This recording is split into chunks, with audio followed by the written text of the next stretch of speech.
Hello viewers, welcome back to Divya's adventure channel. எல்லோரும் எப்படி இருக்கீங்க? நான் உங்கள் திவ்யா அருண் பேசுகிறேன். இன்றைக்கி நம்ம முட்டை மிட்டாய் ரெசிபி தான் பார்க்க போகிறோம். இது பண்ணுறதுக்கு தேவையான இன்க்ரீடியன்ட் ஸ்க்ரீனில் வரும், நோட் பண்ணிக்கோங்க. ஃபஸ்ட்டு நம்ம அன்சுகர்ட் கோவா வீட்டிலே ரெடி பண்ணுறோம்.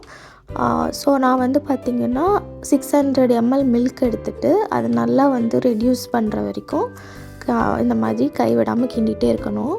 சைடில் படிகிற ஆடை எடுத்து விடணும். அடி பிடிச்சிடாமல் கிண்டிகிட்டே இருக்கணும். அப்போ தான் நம்மளுக்கு கோவா ரெடி ஆகும். உங்களுக்கு கடையிலே அன்சுகர்டு கோவா கிடச்சிதுன்னா நீங்கள் வாங்கிக்கோங்க. ரொம்ப சிம்பிளாக முடிஞ்சிடும்.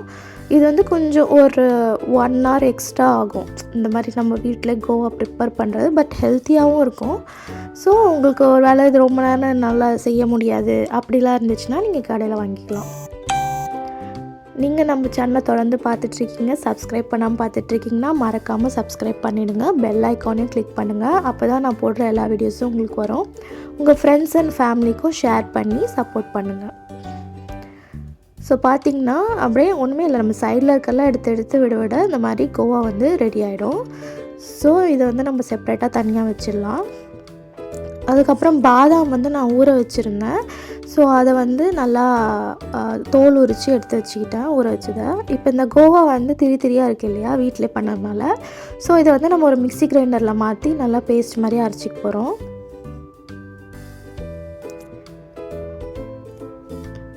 ஸோ இந்த மாதிரி பேஸ்ட் மாதிரி அரைச்சதுக்கப்புறம் அதிலே நான் என்ன பண்ணுறேன்னா அந்த ஊற வச்ச பாதாமையும் போட்டு அரைச்சிக்கிறேன். கொஞ்சமாக ஒரு 2-3 டேபிள் ஸ்பூன் பால் ஊற்றி அரைச்சி விட்டுறோம், நல்லா க்ரீமியாக வரும். அதுக்கப்புறம் அதையும் இந்த கோவாவையும் நல்லா மிக்ஸ் பண்ணிக்கணும். அதுக்கப்புறம் ஏலக்காய் பொடி ஒரு 1 டேபிள் ஸ்பூன். ஃப்ரெஷ்ஷாக அரைச்சி போட்டிங்கன்னா நல்லா வாசனையாக இருக்கும். ஸோ அதனால் ஃப்ரெஷ்ஷாக அரைச்சி போடுங்க. நல்லா மிக்ஸ் பண்ணிக்கணும். இது எல்லாமே நம்ம இந்த கோவா பண்ணோம் இல்லையா, அந்த விசிலில் நான் பண்ணுறேன். ஸோ தட் அந்த எதுவும் வேஸ்ட் ஆகாது.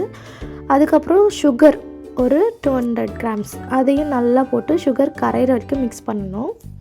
அதுக்கப்புறம் ஒரு எக்கை ஆட் பண்ணி இந்த மாதிரி ஒரு விஸ்க்கு வச்சுட்டு நல்லா மிக்ஸ் பண்ணணும். ஹேண்ட் விஸ்க் வச்சு நம்ம பண்ணலாம், இதுக்கு எதுவும் பண்ணணும் அவசியம் இல்லை. அதுக்கப்புறம் கீ இப்போ கொஞ்சம் ஆட் பண்ணுறேன். அதுக்கப்புறம் பின்னாடி நம்ம இறக்கும் போது கொஞ்சம் போடணும். ஸோ கீ போட்டு நல்லா மிக்ஸ் பண்ணிவிட்டு இதை என்ன பண்ணால் சிம்மில் லோவஸ்ட்டு ஸ்பீடில் வச்சு இதை நல்லா மிக்ஸ் பண்ணணும். எல்லாமே நல்லா கரைஞ்சி ஒன்று சேர வரும். இதை பாருங்கள், இந்த மாதிரி வந்த அப்புறம் நல்லா மிக்ஸ் பண்ணி கொஞ்சம் கட்டி படுற மாதிரி வரும். அப்போ இறக்கிட்டு இந்த மாதிரி ஒரு டின்னில் மாற்றிடணும். டின்னில் நீங்கள் பட்டர் கீ எது வேணால் அப்ளை பண்ணலாம்.